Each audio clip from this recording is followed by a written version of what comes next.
Today, we'll get into growing a blockchain, growing the whole community around it. And for that, we got the perfect person here. It's Carlos from Flipside. Yeah, you see this data, it's not human readable. Give me the human readable version of that data. Oh, swap, transfer, lend. Okay, these words I understand. Being able to go from a bunch of messy transactions from a bunch of different dexes, labeling everything the way it is, and being able to aggregate that up into these easy tables, which is what we focus a lot on. How does all this on-chain analytics translate into growing a blockchain, growing the community around it? When different parties engage with us, a lot of the time they're struggling with what metrics are most relevant for their goals. When you can mine this data at scale, find these nuggets, find these niche protocols, figure out what differentiates them from each other, it makes everything a lot easier because then you get to work with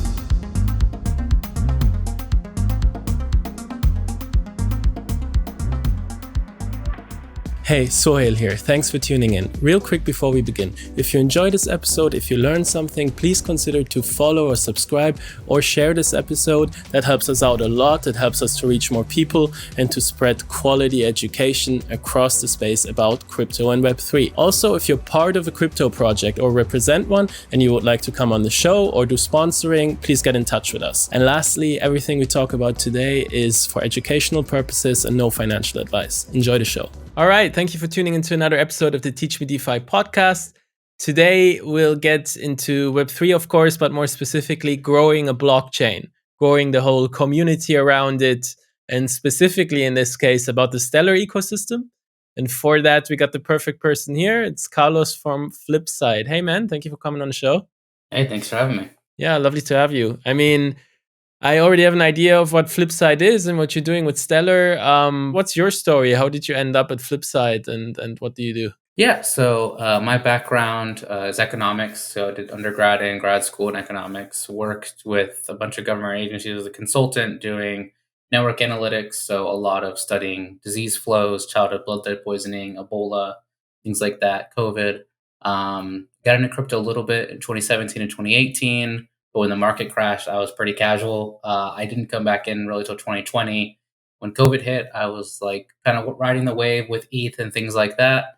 I got really into the data. I really loved about crypto that everything's so open source. I mean, you can find the transactions, the blocks, like who's doing what on what chain, labels, all that stuff is available, like super easy to access. And it's super easy to access, especially at Flipside Crypto.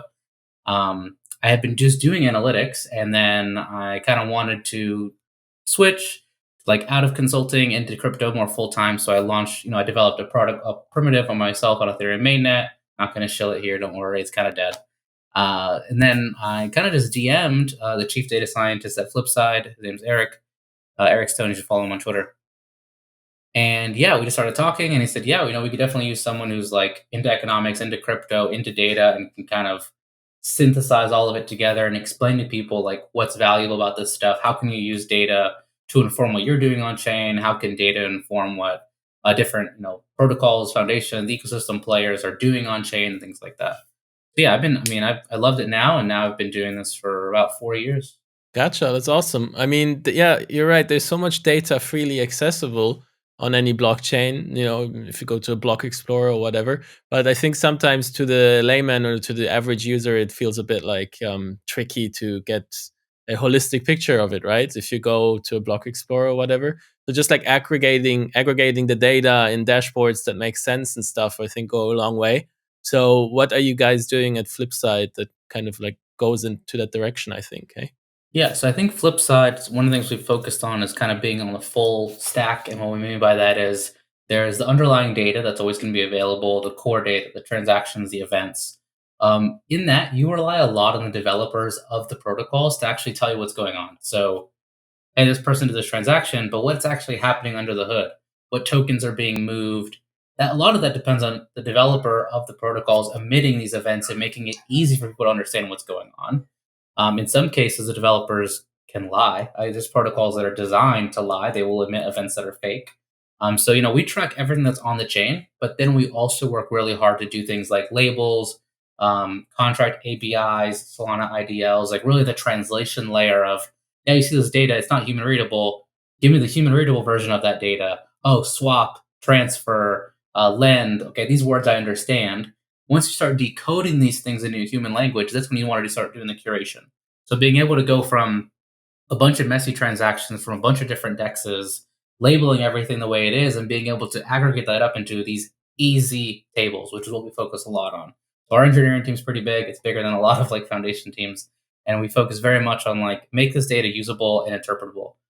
We have billions of labels. I mean, we have billions of like literal contracts, just like storage of different contracts from different chains. And then ultimately, we want to make it open too. So we want the community of analysts who maybe are more knowledgeable on a specific protocol to be able to show off their knowledge and make queries and make dashboards and say, hey, like this is something that we think you should think about.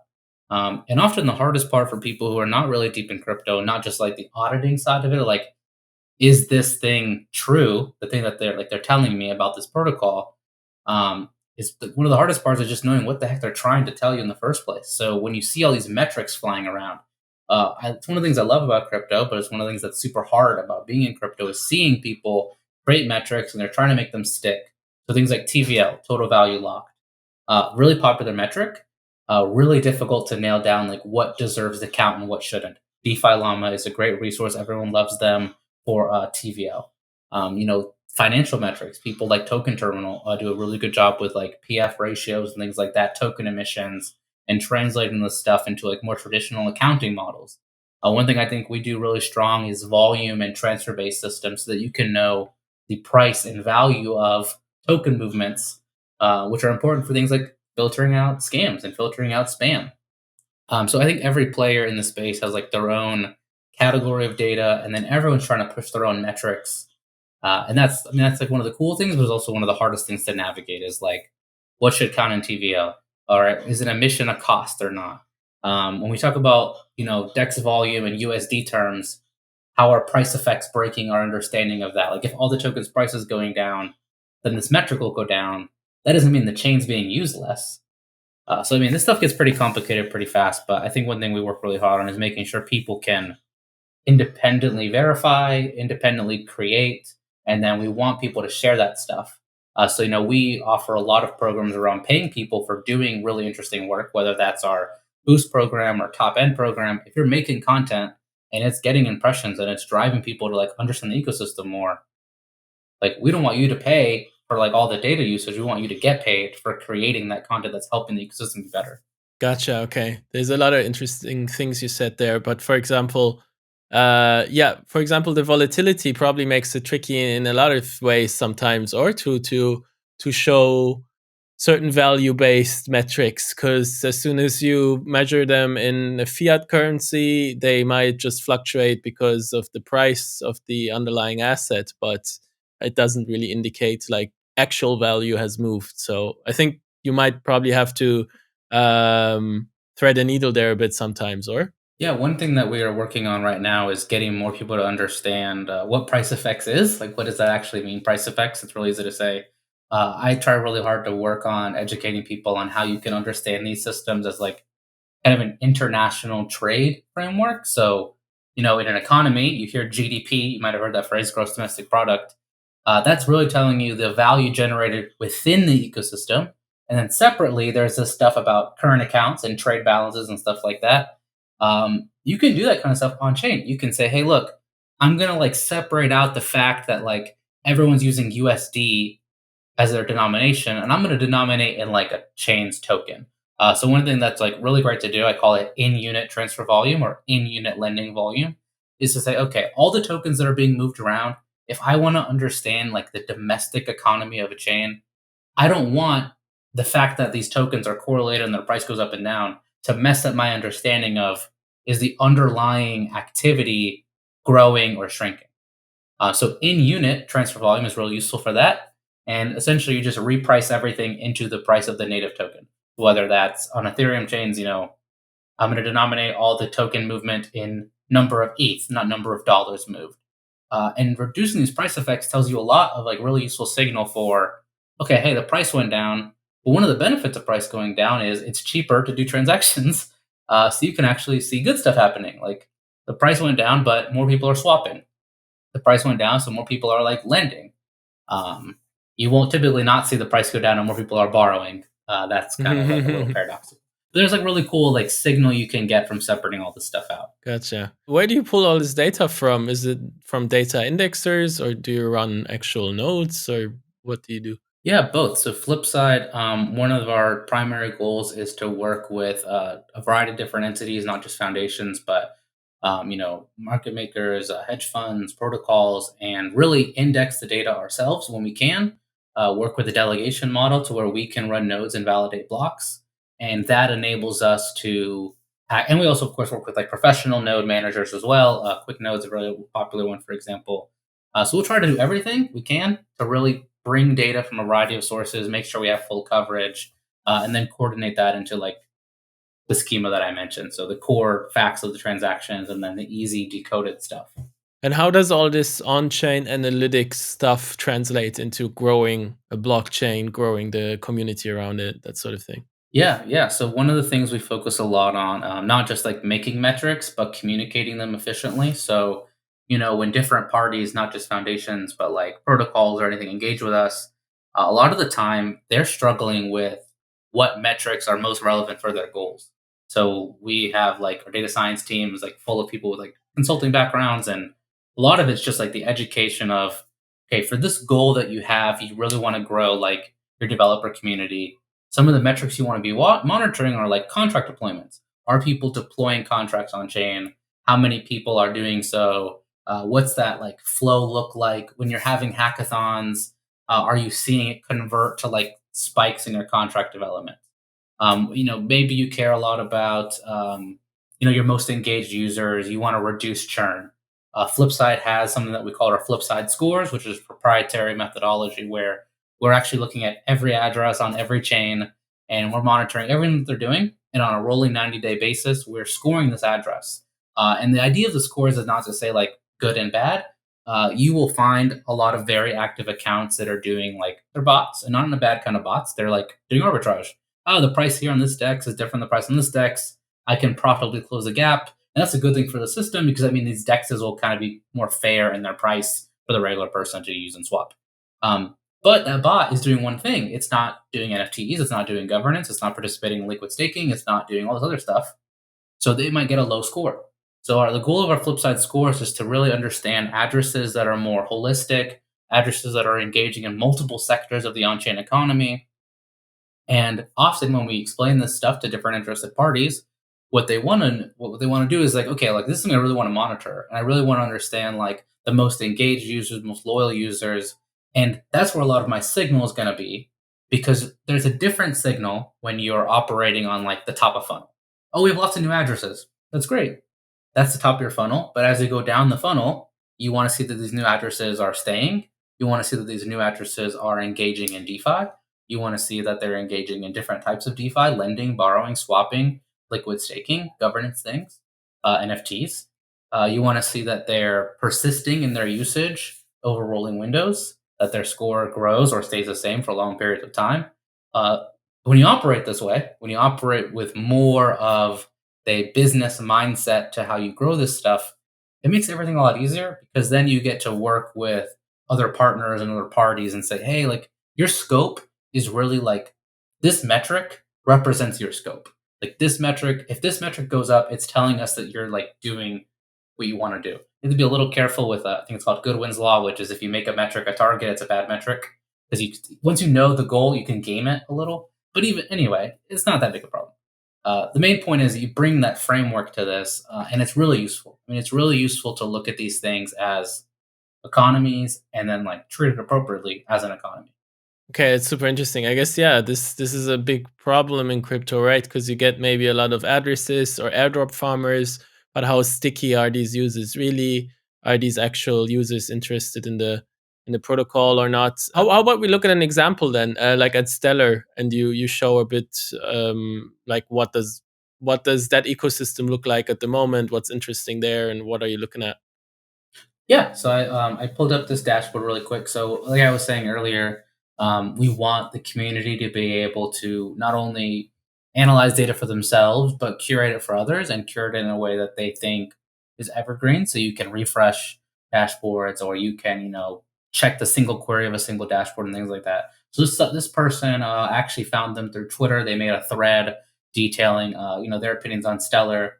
Um, I'll admit, like there's a lot of dashboards. There's I think over a million now. There's millions of queries. There's hundreds of thousands of analysts. So I pulled this one up because I saw it was popular. I haven't vetted these numbers, but just taking a glance at it, this person did work really hard on this. So kind of this is just an example of what you're seeing.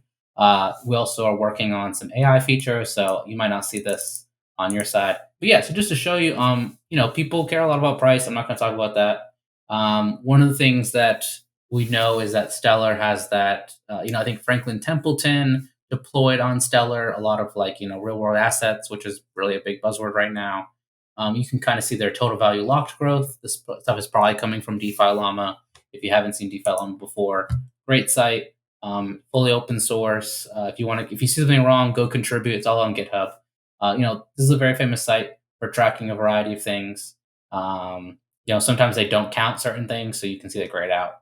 But just to show you this dashboard again, you can see the total value locked. The idea behind total value locked is it's the value of tokens held within contracts or protocols on a chain. So you're going to have for any chain, you mint the tokens, right? Like these tokens exist on chain. That market cap is on the chain by definition, but it might not be used. So one of the ways you would want to see like using the tokens on a chain is for those tokens to be held in contracts and protocols. So that's what TVL does. And you can see here its growth when you exclude real world assets, and then also its growth when you include real world assets. Can I ask you? Do you know what's behind those real world assets? Because that's a high amount of TVL, isn't it? 400 million. Yeah. So most commonly, real world assets as a category includes near money, and near money is just like more liquid forms of almost like cash. So overnight treasury bonds, or overnight bank debt, for example, with the Federal Reserve, you can literally, for example, say, "Hey, I have a bunch of money," and then a bank says, "Oh, hey, I need that money, but I only need it for one day because I have to meet my reserve requirements with the Fed." Sure, I'll let you borrow this money for 0.001% interest. Okay, that's perfect. That's fine. That yield adds up. You do 0.001 a lot of times. Real world assets are very valuable. You also have not just treasuries, but corporate bonds. You might have, delta neutral options. You might have commodities, gold, oil. Typically on chain, the most common real world asset you will find is short-term U.S. Treasury bonds. That's typically the most common one. I don't have a deep view on Franklin Templeton's spread of assets, but USDC, USDT will both also show their backings on their websites. They don't share the yield for their stable coins right now. I know Athena, USDE, is a little bit more famous for trying to share the yield for their complicated reward assets book. But yeah, treasury bonds is the most common. This is mostly Franklin Templeton treasury, tokenized treasury bills? That's my understanding, yes. Can we also see what is being done with them? This is a good point. So let's talk a little bit about some of the fundamentals of crypto ecosystems. Anyone can launch almost any code on any chain. And what that code does can be determined both by purely the code itself, or it could rely on some off-chain signal. That off-chain signal has to be brought onto the chain. That's what an oracle does. You might have heard of Chainlink, for example. So often what you'll have is you might have tokenized assets on a chain, and maybe only certain parties are allowed to mint it, only certain parties are allowed to redeem it, and even maybe only certain parties are allowed to trade it or transfer it. So you will see for the same category of real world assets, you will see a variety of tokenized treasury bills. You'll see a variety of implementations where BlackRock's BIDL fund, for example, I think, or even USDC Circle for redemption. You will just see that even though it's the same concept, the code implementation can be very different. So you might not see a tokenized treasury, tokenized US Treasury bond available on a decentralized exchange because maybe that token is not allowed to be transferred by parties that are not on a list. You might see the opposite. You might see that there is a tokenized treasury available to be traded on dexes, and the price is kept somewhat accurate because certain people profitably take it off the market, go to the issuer, and redeem it back. That's kind of how USDT and USDC work, right? It's like they're worth a dollar. Why does it stay worth a dollar? Because if it deviates too much, someone will buy it or sell it or mint it or burn it to profitably put it back. Um, so yeah, I don't have a deep understanding of Franklin Templeton's system, but in general, if you see like really large amounts of TVL from a really large entity, it's possible that they're doing allow list only things.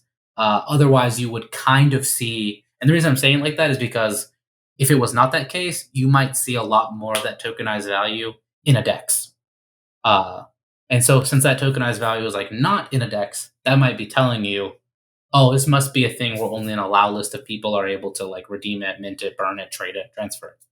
But there's a lot of protocols on Stellar, a lot of them doing a variety of good stuff in terms of lending, centralized exchange, trying to do really innovative work like insurance, trying to bring in different types of stable value tokens, partial algorithmic tokens, for example. This dashboard's like really good high level stuff. And then if you're curious about like, well, what if I want to look at some other stuff, right? In our dashboards page, you can quite literally search keywords and find them in titles. You can filter to specific chains, and there's going to be a lot of queries available. You might find dashboards for them. You can find analysts that are focused on a specific ecosystem.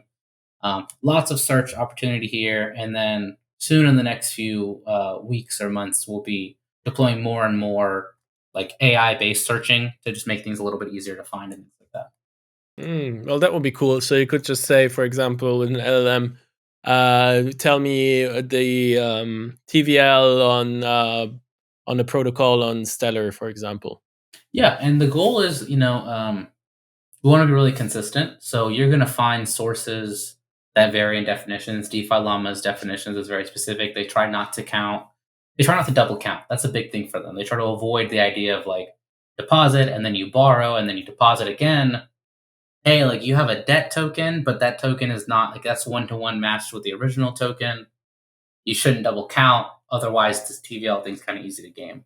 So they do a really good job, making a lot of checkboxes to like remove certain ways of counting it. And you would want any AI system to also do that, or to really, really clear on disclosing how it reached certain decisions. One of the things that I work a lot on is net holdings, which is a little different than balances. So looking at transfers out of tokens versus transfers into that token.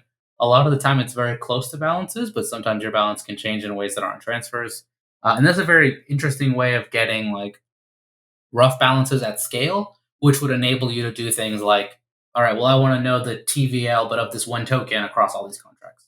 So, like, for one token, what's the supply that's available on chain? You can call the supply button, and it'll tell you for free how many tokens exist. All right, now I want to know how many tokens are like being utilized. All right, well, now I want to know all the contracts with this token. So yeah, every metric has like a million definitions, and it's a tough problem, but just always try to get to the root of it when you can. How do they define this? What caveats and trade-offs do they make? Okay, I can see how these insights are very valuable for a protocol that's trying to understand its users and trying to grow a sustainable community around it. So why did you guys partner with Stellar, and what does that sort of what are the things you're most excited about in terms of what that unlocks for the Stellar and Soroban ecosystem? Because Soroban is the smart contract environment, right? Yeah, a lot. So a lot of chains will have like multiple environments to make like peer-to-peer transfers really affordable, but then more complicated transactions, kind of isolated so that those can pay their fee. Stellar is one. Avalanche has their multiple chain infrastructure, XPC stuff. So yeah, different environments for different use cases. I think that's the thing that most interests me. The one of the things in our partnership is just to get the word out, make the data vote more available, make it available to people who, this data is always available, right? Like if you're a developer and you're really comfortable with TypeScript and API calls and stuff, you can do a lot by yourself, and you can do a lot really cheap. You find a node, someone will give you some free RPC calls, and you can query things like, I want the balances of these contracts. But when you want to do things at scale, and when you want to do things like create a new metric that you want the ecosystem to adopt, or understand how metrics correlate with each other or oppose each other in some way, you really do need to have the data organized in a way that enables analytics use cases, which are very different than developer use cases. So one of the big things for us is just like, let's get the data out there. Let's get the data curated, coordinated. It's documented. You can ask questions and get answers from the data. We want people to do this. So this is not weird. Like, this is a decentralized ecosystem. We are a decentralized community. We want people to find things out for themselves and get their name out and make threads and say, hey, this is the thing I found. This is the thing I want you to know about. So we want to like have people make dashboards and make queries and have a brand explaining their perspective and sharing that and having it all be in a place that's really accessible. Our studio platform is one of those places. Like I mentioned earlier with scores and understanding like the difference between new addresses versus potentially bots versus maybe what people are kind of leaning into now with AI agents, which is like, hey, a bot does one thing deterministically, it closes arbitrage gaps. An agent, it might be doing a variety of things. We're not in the business of differentiating like agent addresses from like human operated addresses. That's like maybe a WorldCoin thing, who knows? We're much more interested in like the addresses that are consistently engaged and are doing a variety of activity in the economy, and then understanding what it is about them that keeps them around. So one of the things we work really hard on is looking at the higher scoring addresses and saying, the protocols that they're using disproportionately might be protocols that have some edge. They might have really good user experiences. They might have a strong community. They might have like really good governance. And sure, maybe they don't have the most address interactions. Most often, the protocol with the most address interactions is a DEX. But like, if you're curious about maybe some of the smaller things or the things that are more niche to an ecosystem, whether that be algorithmic stable coins, whether that be lending and borrowing, or whether that be like more decentralized, more interesting stuff, whether it's insurance, on-chain credit systems, perps, leverage, whatever fancy stuff, options, you can kind of mine really interesting insights that are useful to the business of helping an economy grow by looking at what these addresses are doing. So when we see, for example, really high scoring addresses using a smaller DEX versus a more popular DEX, that gives us kind of the insight to be like, let's try to figure out what's special about them. Oh, well, they're an integrated offering. It's not just a DEX. It's a DEX with lending, and they even have the ability to provide liquidity, and then that liquidity pool, you can use that as collateral, and you can do a lot more complicated, interesting financial operations in this environment.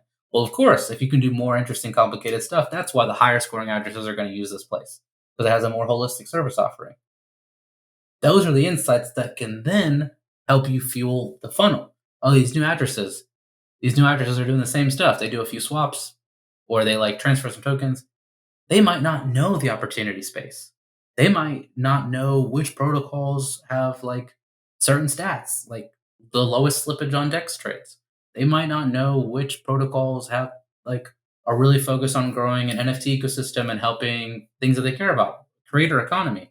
That was one of the big things that brought me into crypto too, was just seeing, and it's kind of sad that it died, but like NFTs and the idea of people being rewarded for their creativity and owning like rights to what they built and managing their contract and getting royalties and all that stuff. That brought me into a lot of Discords and Telegrams that got me into communities. So when you can mine this data at scale, find these nuggets, find these niche protocols, figure out what differentiates them from each other, that improves your funnel. That lets you say, hey, people who are trying us out, here's a menu of like the things available. We're not going to tell you to like only go to this DEX. We're just going to make it obvious to you that these are the opportunities, and this is why maybe addresses you want to be more like are doing these things. Yeah, awesome. Thank you for giving us this deep dive into one of the projects we're partnered with as well, Stellar. So that was really insightful. And then can you just tell us like where people could get started with this? And then also, we'll put all these links in the show notes also to the dashboards that you just shared. Yeah, Flipside crypto.xyz. It'll take you to our homepage and you'll see everything. I mean, you'll see different use cases, whether you're just here to like view some analytics or you want to be an on-chain explorer and like participate in those journeys, or if you're an analyst and you're ready to dive into some SQL. That'll show you everything, and it's pretty easy to navigate. Awesome. Well, thank you, Carlos. Thank you for coming on the show. Thank you for having me.